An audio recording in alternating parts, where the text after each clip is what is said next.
Anderson has found South Africa's first black diamond truffle in Mpumalanga after searching for it for 9 years. Joining me on Skype is the lucky chef, Rob Creaser. Now, he got to cook with the rare delicacy. Rob, tell me, how did you become so lucky? What all went into this, and how did you get that truffle in your hands?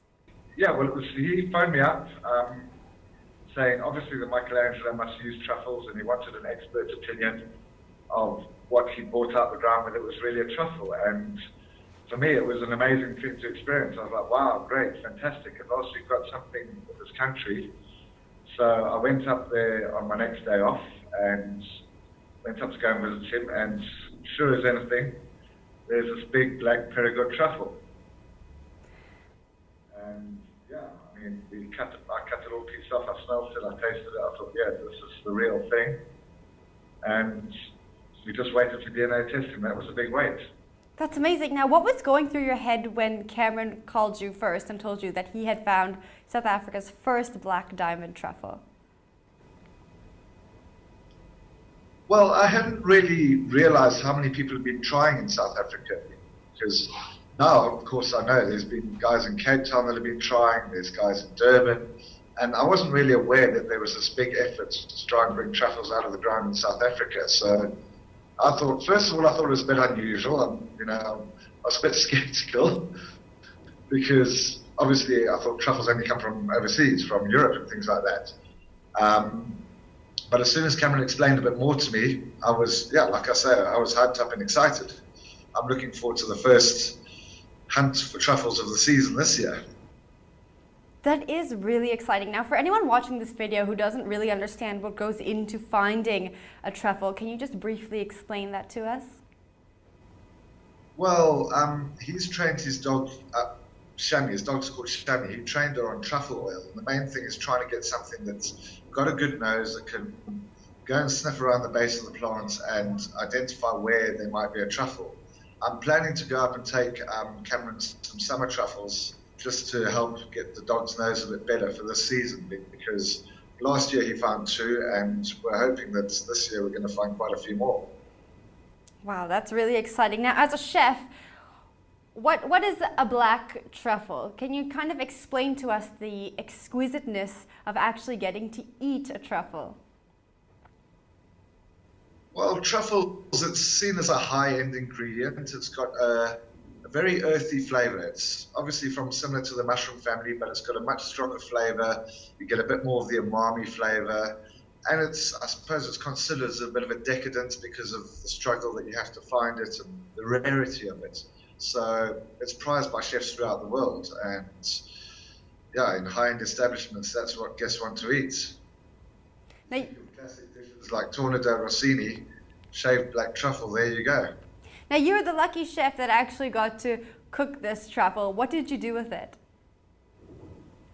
We just did it. We paired it with some beef, just a beef fillet. I just kept it simple then, put some in some mashed potato. We didn't want to use too much, obviously, because we wanted to save most of the truffle for the DNA testing. And we had a simple home-cooked meal, nothing too extravagant. And obviously truffle and beef pairs very well. So we just had a nice simple meal with it. Shaved it over the top, put a little bit in the mashed potato. Now, let's say we find a whole bunch more. What would you do differently with it the next time you cook it? Well, there's so much you can do. You can put it in omelets. You can, over a fresh pasta is phenomenal. You can slip it under chicken skin and roast the chicken, and it'll get all that flavor. I've made recently for high tea a Verona dark chocolate and white truffle popcorn, flavored popcorn, and the chocolate and the popcorn work really well together. So there's so many different varieties you can pair it with. It's quite a unique ingredient. Those all sound so delicious. Now, the way you were speaking about training Cameron's dog for next season, does this mean that there are more truffles out there and we now kind of have the know-how to find them? Well, we're hoping to find a lot more. Finding 2 last season was obviously, I think the dog maybe needs to get used to it a bit more, but that's why we want to get it trained up a bit more. Hopefully, I mean, where there's 2, there's more. And the thing about truffle plants is they tend to double their produce every year. So he's got a nice little plantation, and let's hope we can go into harvesting and selling a few. It's just really an incredible story now where all of your friends who are chefs jealous that you actually got to see this truffle and play with it a little bit. Well, it's kept me and Cameron in touch, and it's something I'm chuffed about. It's to be involved in it, to be involved in the birth of truffle harvesting in South Africa is phenomenal. Now, I want to get your opinion on this. Do you think that chefs in South Africa are going to be skeptical or enthusiastic to start cooking with this local ingredient? It really is a local ingredient, but do you think there are some skeptics out there? I think there can't be any skeptics. After having DNA testing done, that's pretty much the proof in the pudding. The truffles, some of the truffles we are getting are quite a bit cheaper in this country. You get a slightly cheaper summer truffle that you can use, but the Perigord truffle is the creme de la creme. These things can retail for anywhere, I'd say, from 40,000 Rand a kilo upwards.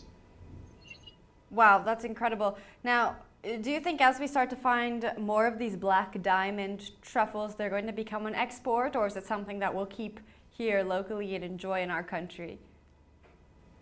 Well, I'd hope to keep it local and try and cut down on a carbon footprint that involves flying things over from overseas. And I'm sure we could probably export some, but I'd urge people to try and keep it local for as long as possible.